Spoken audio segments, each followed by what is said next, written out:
Hot takes, great debates, highlights, basketball. As we get closer to the NBA trade deadline, one of the compelling storylines of this basketball season, look, let's call a spade a spade. It's a weaker NBA trade deadline. But one of the most interesting storylines, there are a few teams that I believe could win a championship. Milwaukee, the Clippers, the Lakers. These are teams that could, if things fall in line, they could win a ring. I'll throw Houston in that mix. Houston is not a good ball club to me. I think their offense is too Harden-centric. But when they allow Russ to control the offense, you can't name a backcourt better than Russ and Harden. When you allow Russ to control the offense and Harden can be a shooting guard, I think the Rockets have a chance, right?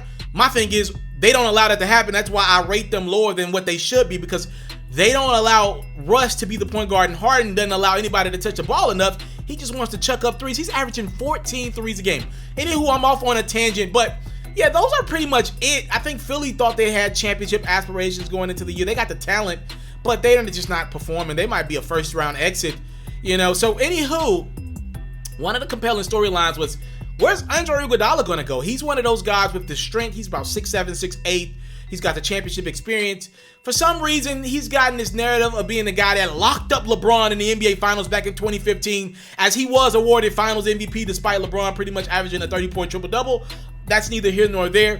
He got the Finals MVP for playing moderate defense on LeBron James in the Finals. He's got the experience. He's been around that Warriors team.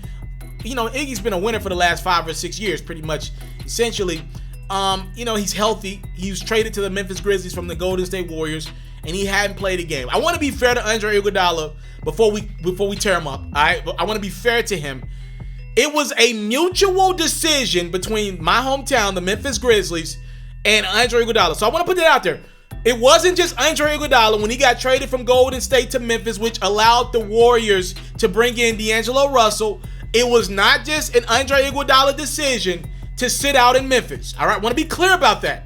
The Grizzlies also were complicit with saying, yo, we're going to trade you. Don't worry about that. They were 50-50 a part of this. The Grizzlies, as I've heard through the grapevines, they've never called Iggy, and I got good sources for Memphis stories. They never called Iggy. They've never called Iggy. They have not reached out to his team to let him know, yo, we would like you to report to camp. They don't want him either. So I just want to be fair to Andre Iguodala, because we tearing this dude up, but I don't like that when we tear players up when we don't see the business side of it. We always hard on the players for doing what's right for them and all that, but we never give ownership or management any slack. The Memphis Grizzlies, they thought they could get a first-round pick out of Iggy. Now, I want to say this. I don't like how this situation has played out. One could assume Iguodala didn't want to play in Memphis anyway. One could assume that.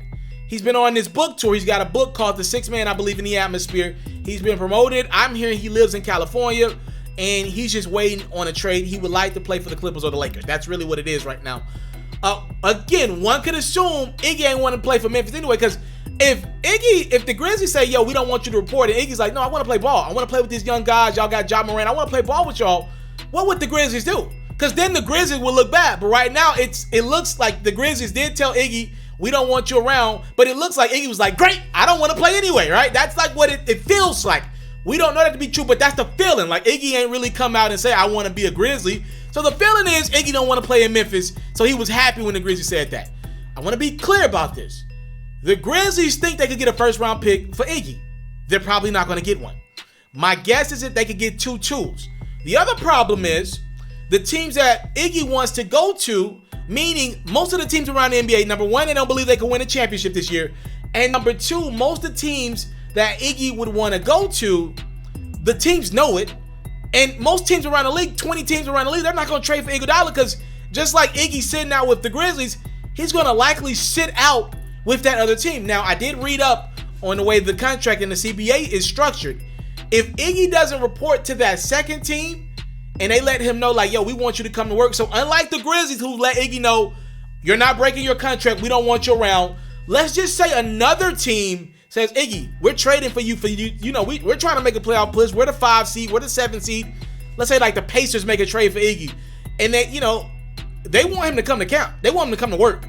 So I'm just putting it out there. If Iggy doesn't decide to come to work for that other team, he can then be in breach of contract, and then technically he could not be eligible to enter free agency this summer because the year wouldn't count.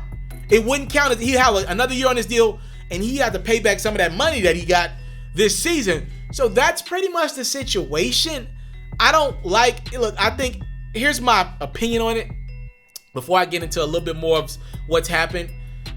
My opinion is, I'm looking around at what Steph Curry has been doing this year for the Warriors, what Draymond Green has been doing for the Warriors. My opinion is Iggy don't want to play unless it's for a championship team. One could assume, this is my assumption, it feels like Steph Curry quit on the Warriors this year.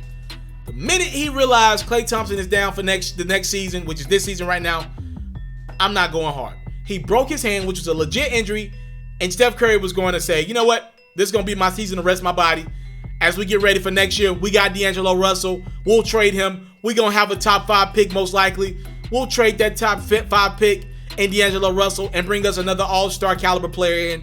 Or we'll keep that top 5 pick and likely draft James Wiseman, you know what I mean, as a big fella for our team to go along with Draymond Green. Either way, we're going to be great next year.